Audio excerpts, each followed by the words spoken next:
Alright fellas, here we are in Pokemon Masters. So, Signet Suit Silver and Sneasel will be coming to Pokemon Masters tomorrow. And honestly, it's pretty crazy to me that we haven't had a Silver ult until now, other than like Lodge Silver, but you know, sometimes you don't really count Lodge ults, right? But still, a new Silver Sync pair, honestly, after 3 years for the most part, right? Pretty much 3 years. It's kind of crazy. I would have expected one sooner, considering Morty and Jasmine already have multiple ults, and Lyra's now got, like, other than the Variety Scout, she's got 2 ults. Chris has got an ult, Ethan's got an ult. I'm honestly quite surprised that they haven't given Silver an ult until now, and they even gave Giovanni a Johto ult, like, a year earlier, right? So, let's look at Silver here, see how good he is, see if he's worth summoning for, and honestly, just skipping that, I don't really think Silver's worth summoning for, but I'll go into a little bit more detail why after we look at his details here. So, when it comes to his stat pool here, obviously he's an Ice Texting pair. Let's just get that out of the way. An Ice type Texting pair, great, whatever. Ice type does need more help. You know, he can be a good partner with Irida. He's got 426 attack, 300 special attack, which the special attack doesn't matter because he doesn't use any special moves. 420 speed, and those are the only real impressive stats there. You know, very solid attack stat there, really good speed tier, awesome, right? He can hit very, very hard, so very, very good. In terms of passes, he's got Adrenaline 2, which reduces his sync move count down by 2 after he uses a sync move, which is very, very good, you know, for not having to quad Q and whatnot, and just, this is an ability, you know, that can make battles, you know, go shorter, or they can take a lot of RNG out of a battle, right? Which is very, very good, so there we go. Tripping Strike 9 lowers the target speed by 1 when the user's attack move against it hits. This works for multi-hit moves too, meaning, you know, if you hit the enemy 3 times, then it'll debuff the enemy's speed 3 times, which is very, very good. And then Inertia here. The more the user's speed is raised, the more powers of the user's sync move. Very great ability, right? You know, Inertia, having that innate multiplier for their sync move, very, very good, especially at 1 out of 5 where, you know, maybe some characters are hurting for some extra damage or extra sync nuke damage, all that stuff. Techs generally don't have that problem because the Tech EX does a lot for their base power, as well as having an innate multiplier, but now Silver has 2. Obviously, his innate multiplier is the more the target speed is lower, the greater the power of the attack, but that's easy to do whenever you have Tripping Strike 9 here, and then Inertia. Buffing your speed's not hard, especially because he's got X speed here, and then you obviously can just bring a gauge support, whatever, it doesn't really make much of a difference. Inertia is going to be very, very good there, right? So he's going to have 2 multipliers already out the gate at 1 out of 5, so he's going to be hitting very hard with the sync move, and yeah, it's very, very good for just looking at passives, sync move, and his just base stats. But then, of course, let's look at the moves. So, Triple Axle, minimum 20 base power, it's a 2-gauge move, and it's a multi-strike move. So, the way this move works is they can hit up to 3 times, and the move will hit 3 times, guaranteed, as long as the accuracy checks all land. The way it works is that the first hit will have a 90% chance to land. If it lands, obviously you land and you do damage.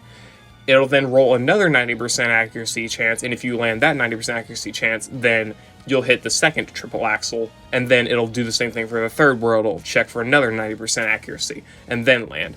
So you basically essentially have to land the 90% accuracy checks 3 times in order to have the move hit 3 times. It's not random like Bullet Seed or, you know, Rock Blast or whatever, to where it randomly hits 3 to 5 times and you don't really have much control over that unless it's like no quarter.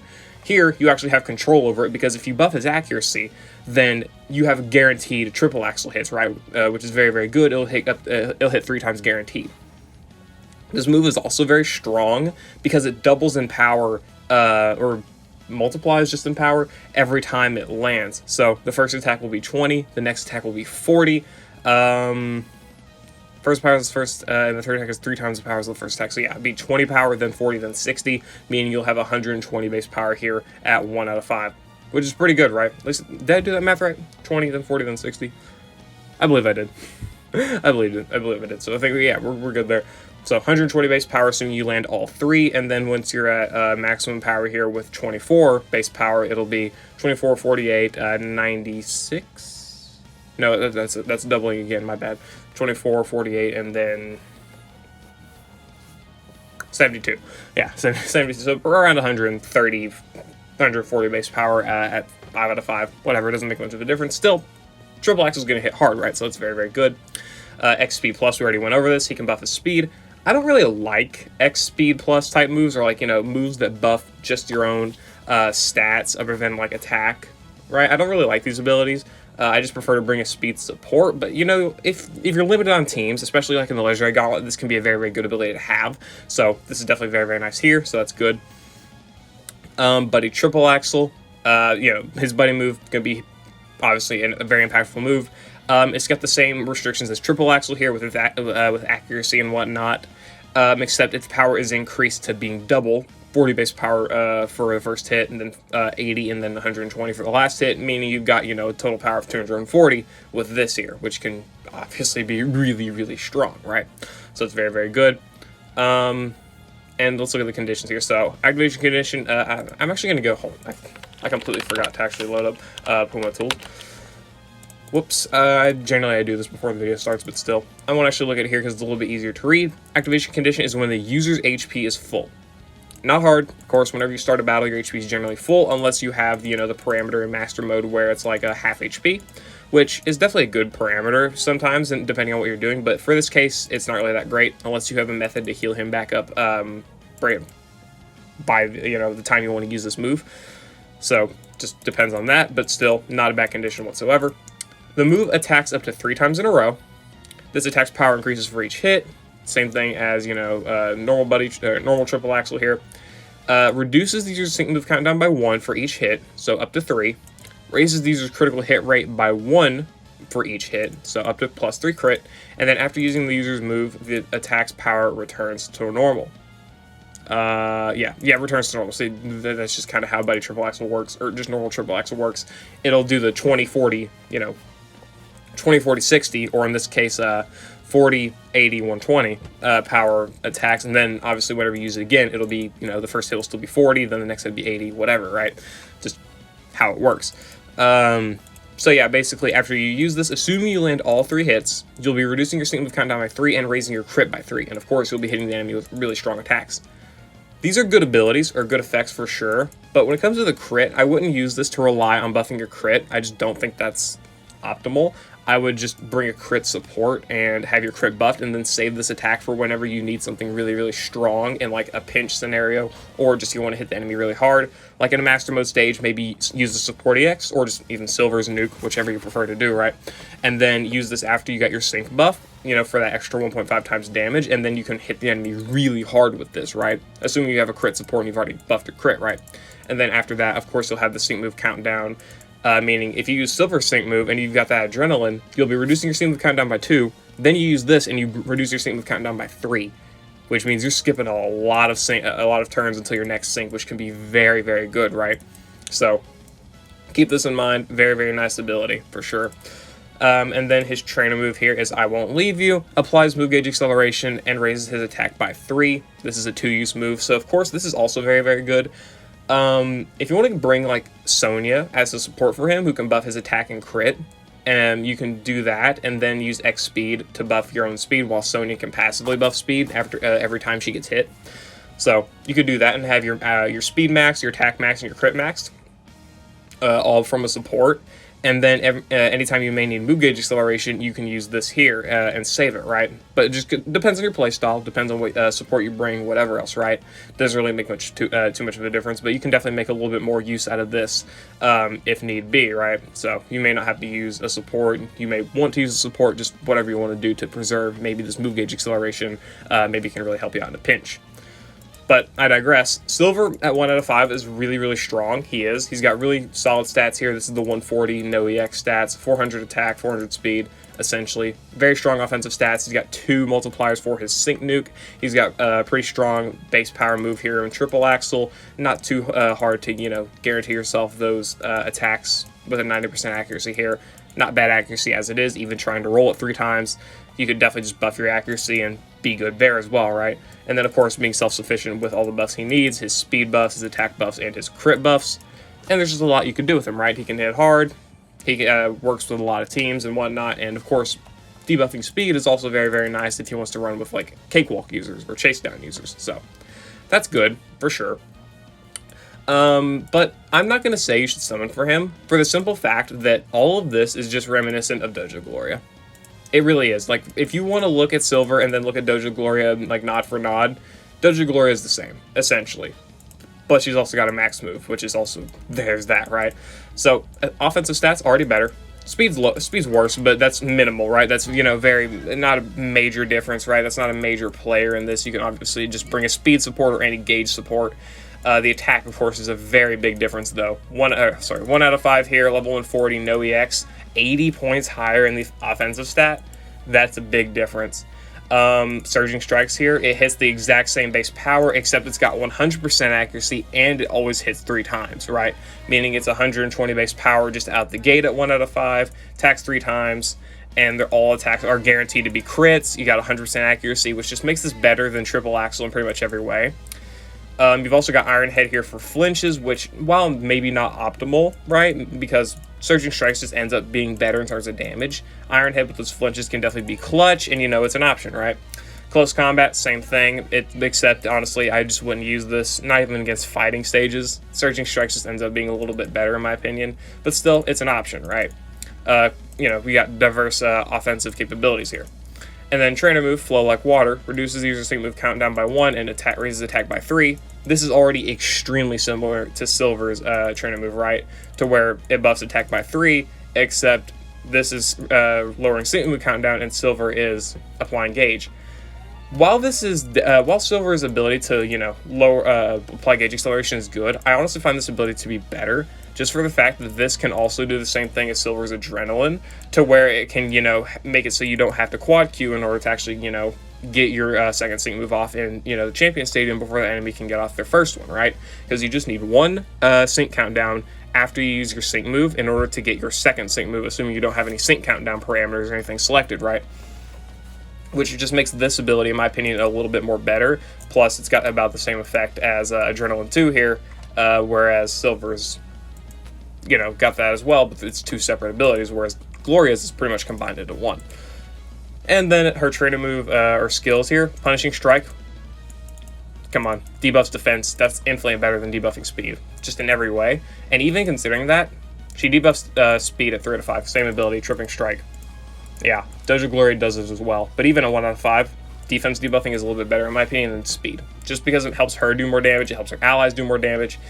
Only thing speed's good for is activating multipliers. That's it. That's all speed debuffing really does, is activate multipliers, whereas defense debuffing does both multiplier activation and helping you do more passive damage. And then Recharging Strike, meaning she's got gauge efficiency. Silver does as well with gauge acceleration and speed buffs.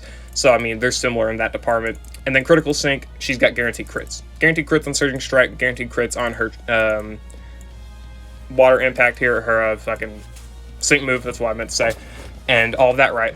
So, the only difference is that Silver's actually got 2 multipliers, whereas Gloria's only got the innate multiplier. And Silver's also got a buddy move. Well, considering that, this still is going to hit really hard, especially for the fact that you already have defense debuffed as well, so it's going to be hitting even harder than any other sync move that's going to just have 1 innate multiplier, right? So it's going to be hitting harder just from the defense debuffs already, and she's got max moves. Already hit really, really hard. Ignores passes that would reduce the damage of attack.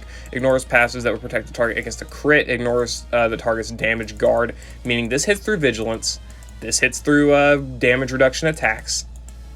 It's all great, right? It's amazing stuff, right? At 440 base power, it's essentially the same as the buddy move here.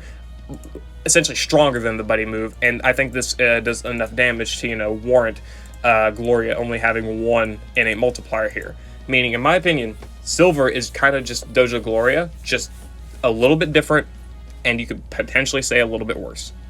I'm not going to say he's worse, but I am going to say he's very similar to DOJO GLORIA in that vein, and that Gloria, in my opinion, is just a little bit more valuable of a unit. So, I mean, if you want Silver for ice damage, sure, go for it, I guess. Doesn't matter. But DOJO GLORIA doing all of his utility stuff is essentially the same unit, just a different type, and that's it. Whereas Gloria at 3 out of 5 can also hit very, very hard. You can go ahead and just sub her in against an ice stage, and you can get this similar job done as Silver. Silver can off-type as well, don't get me wrong. He definitely can. But with all those buffs that Water-type has, Gloria can just do it better. off-typing. That much, in my opinion, is a fact. So, like, not much else to say there. But still, Silver's definitely very, very good, for sure, at 1 out of 5. He's got a lot of strengths to him that make him strong, but he's also just another damage dealer as well, right? Like, look at what I said about Eugene. He doesn't have much that makes him different. Silver, although he's a tech, and techs generally have things that make him a little bit different, we're already stated how much he's competing with DOJO GLORIA, which DOJO GLORIA is just a little bit better. Whatever, right? You know, he's definitely fighting with her, you know, to maintain relevancy, or not even maintain relevancy, just, you know, for a position and being unique. Silver and DOJO GLORIA pretty much do the same thing, and DOJO GLORIA does it better. If you're trying to understand what I'm saying, right? But let's go ahead and look at his grid, I guess. 1 out of 5. He's not really got too much, honestly. He's got some power nodes for triple axle, which can definitely end up being major, right? Making his attacks do a little bit more damage, but still, it's nothing too impactful. Whatever. It's good, just nothing super major, but still, I think it's worth noting. And then Snow Shelter. Honestly, Snow Shelter is not as good as I think you would think it would be. If you're running him in Hail, why? For one. But if you're going to be running him in Hail, it's likely that you're running him with Irida in Ice Zone as well, which she already protects allies from hail damage, so this doesn't make much of a difference. Unflappable, sure, whatever, though. And that's great. 2 out of 5. Haste, Acuity. Why? Why do they make these nodes so useless? Oh, boy. Endurance, that's solid. X-Speed, Slippery, that's not really that major, who cares? Natural Remedy, I guess, sure. Burst In. This actually could be good. If you want to, like, potentially use your Buddy Triple Axle to buff your crit rate, and you don't want to, you know, neuter the damage that it does too much, you can get Burst In here at 2 out of 5, which will make it so your next attack will be a crit, so you can buff your stats however you like, or buff them with, you know, support, whatever, it doesn't matter. And then you could go ahead and use Buddy Triple Axle, and it'll be a crit, and it'll actually do quite a bit of damage, as well as buffing your crit rate after that. So this ability could actually be pretty solid here, you know, albeit a little bit niche. Everything else, not really that big. But Bloody Triple Axle, accuracy +5, just guaranteeing that you hit those attacks a little bit more. That's good, definitely for sure. So something a little bit noteworthy in my opinion. And 3 out of 5. All right, Heavy Hail, Invigorating Hail, Hunter's Instinct, Sync Nodes, Cakewalk, and I think that's about it. I just had to go over that real quick. Heavy Hail for Sync, so he's already got more Sync move damage. Cakewalk for Sync, meaning this guy's got 3 stat debuff base multipliers, or stat buff slash debuff related multipliers. Inertia, which I believe these moves are 100. I believe these moves are 100% extra damage or something at max effectiveness. I may be wrong about that, but I believe with sync moves, these type of buffs here are 100%, whereas, because I looked it up, and these buffs are honestly just 20% less damage than abilities like Rising Tide, which was fucking insane to me. But I digress. So Inertia, 100% power, Innate here is 100% power, and Cakewalk is 100% power, where Heavy Hail is 50% power. That is an extremely strong sync nuke, right? Very strong, very good, and you can definitely pick it up easily, right? You may be sacrificing Hunter's Instinct, but if you want to go for a full nuke grid and still have a little bit of power here with Invigorating Hail, you can. Or you can also just get rid of Invigorating Hail and pick up Hunter's Instinct, which will be a 50% buff higher than Invigorating Hail 5, right? So just depends on what you want to do. But he's got a very good nuke grid, right? He can hit very hard, he can be very strong, but as we know, damage dealers come and go.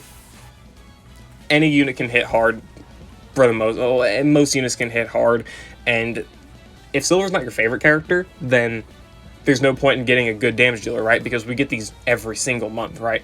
If you want a good damage dealer, let's see. Silver's good, Eugene's a good damage dealer, Adamant is a good damage dealer, Lana here is a really good damage dealer. Let's see here. Let's keep going down the list. How's more utility focused than anything?